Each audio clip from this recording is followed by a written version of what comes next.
Buenos días, en este video les hablaremos acerca de la China comunista.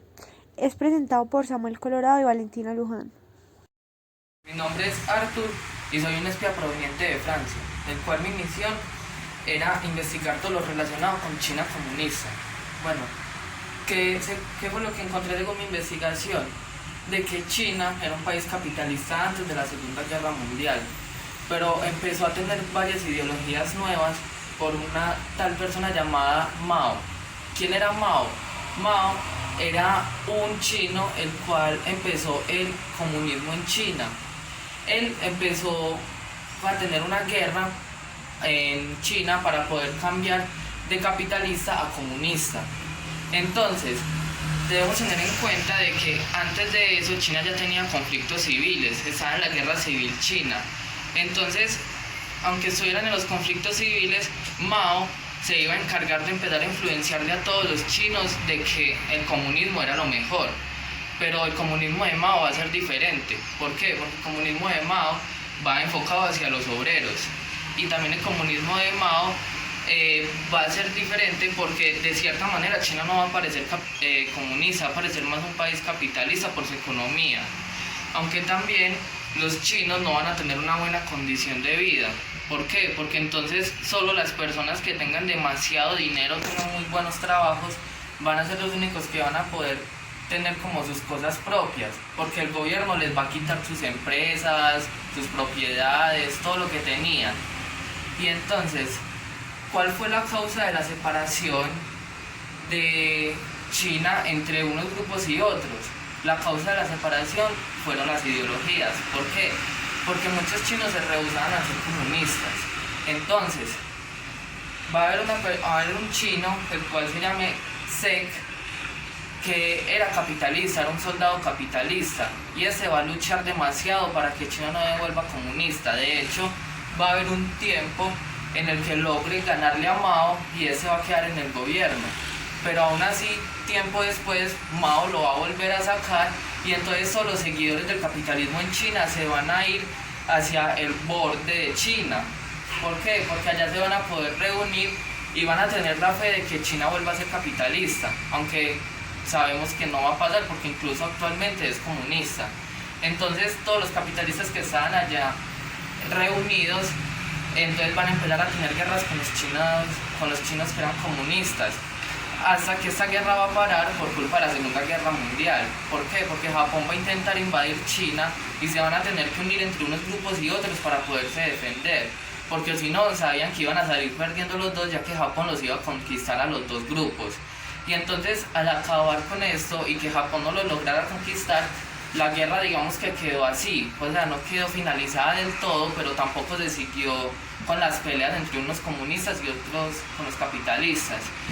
Hasta que a día de hoy podemos ver que China sigue siendo comunista y todo esto se dio principalmente en la pelea de los partidos políticos de China comunista y China nacionalista. Otra de las preguntas que mi compañero y yo nos propusimos investigar durante nuestro tiempo de espionaje fue qué pasó con China después de que Tse Tung Mao muriera. Tse Tung Mao fue quien comenzó con la idea del comunismo en China. Esta idea se podría ver incluso hasta el día de hoy. Él fue quien fundó el Partido Comunista en China y después de su muerte, su sucesor, Hua Guofeng, creó una estrategia la cual ayudaría a que China tuviera una buena economía, tan buena que incluso se pensaría que era más capitalista que comunista. Aún hoy en día el papel histórico de Mao está rodeado de una gran controversia. Años después de su muerte en 1981, el Partido Comunista de China publicó un análisis oficial sobre la responsabilidad de Mao en los problemas sociales y económicos derivados de sus políticas, en el que se le achacaban errores graves, aun cuando se reconocía por su papel como gran líder revolucionario y artífice de la subida al poder del Partido Comunista. La lucha por el poder dentro del partido se intensificó después de su muerte. Por una parte estaban los izquierdistas liderados por la llamada Banda de los Cuatro, dirigido por la viuda de Mao, Jiang Qing, quienes abogaban por la continuación de la política de movilización revolucionaria de masas. Por otra parte estaban dos grupos más moderados, uno liderado por Hua Guofeng, el sucesor designado por Mao, que abogaba por el retorno a la dirección centralizada siguiendo el patrón soviético, y otro liderado por Deng Xiaoping, que estaba a favor de reformar completamente la economía de China de acuerdo con políticas pragmáticas, desenfatizando el rol de la ideología en la determinación de las políticas económicas y sociales. Al final, los moderados lograron el control del gobierno y Deng Xiaoping se impuso sobre Hua Guangfeng en la lucha del poder. Otra pregunta es, ¿por qué había gente que se rehusara a ser comunista en China? La gente se rehusaba a cambiarse al Partido Comunista debido a que ambas ideologías son bastante diferentes. El comunismo es la forma de gobernar en la que se expresa la ideología del socialismo, la cual defiende la manera de buscar igualdad política, social y económica, lo cual es totalmente opuesto al capitalismo.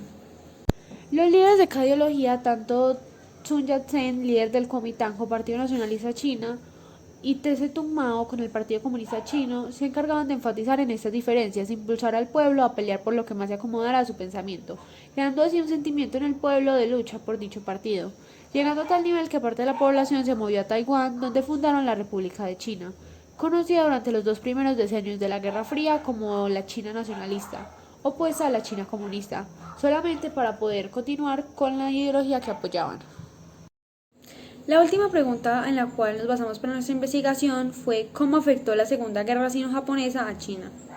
La Segunda Guerra Sino-Japonesa transcurrió entre los años 1937 y 1945, en el marco de la Segunda Guerra Mundial.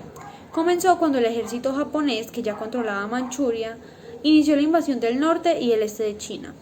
La invasión concluyó con la rendición de Japón en 1945. En chino, esta guerra es conocida como Guerra de Resistencia Antijaponesa del Pueblo de China o Guerra de Resistencia. El conflicto estalló el 7 de julio de 1937 tras el incidente del puente de Marco Polo, cuando tropas japonesas estacionadas en Pekín se enfrentaron al ejército chino a unos 15 kilómetros al oeste de Pekín, aunque en 1931 los japoneses ya habían invadido la región de Manchuria. Los japoneses pronto avanzaron y ocuparon el norte y el este de China. La crisis nacional obligó al gobierno nacionalista del Kuomintang y al Partido Comunista, que se encontraban enfrentados en plena guerra civil china, a colaborar en un frente común para responder ante la agresión japonesa. La Segunda Guerra Sino-Japonesa fue también el inicio de la Guerra del Pacífico, que más tarde, luego del ataque a Pearl Harbor en 1941, se entremezcló y formó parte de la Segunda Guerra Mundial. La Segunda Guerra Sino-Japonesa tuvo un periodo de rápido avance japonés sobre China continental hacia finales de 1938, un periodo de estancamiento virtual hasta 1944 y el periodo final del conflicto cuando los aliados contraatacaron principalmente sobre las posiciones japonesas en el Pacífico, así como sobre las propias islas japonesas. La Segunda Guerra Sino-Japonesa concluyó con la rendición incondicional de Japón el 9 de septiembre de 1945 ante las fuerzas aliadas, tras los bombardeos atómicos de Hiroshima y Nagasaki, lo que también puso punto final a la Segunda Guerra Mundial. Estos hechos forzarían la rendición japonesa y su retirada de Asia continental.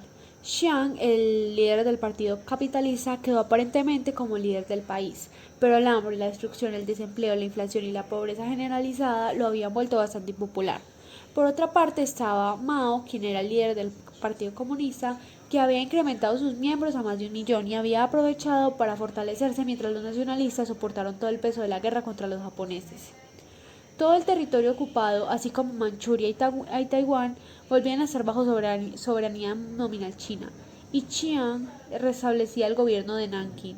Sin embargo, las fuerzas comunistas de Jiang, muy fortalecidas por los años de guerra y por la intervención soviética en Manchuria, aumentaban su control sobre numerosas zonas de la China rural. La salida de los japoneses daba paso así a una guerra civil abierta entre el Kuomintang de Xi'an y los comunistas de Mao Zedong. Corea dejó de ser japonesa y se dividió en 2 partes. Corea del Norte, la parte apoyada por los soviéticos y apoyada por Estados Unidos, que años más tarde comenzaría la guerra de Corea. Esto ha sido todo, muchas gracias por verlo.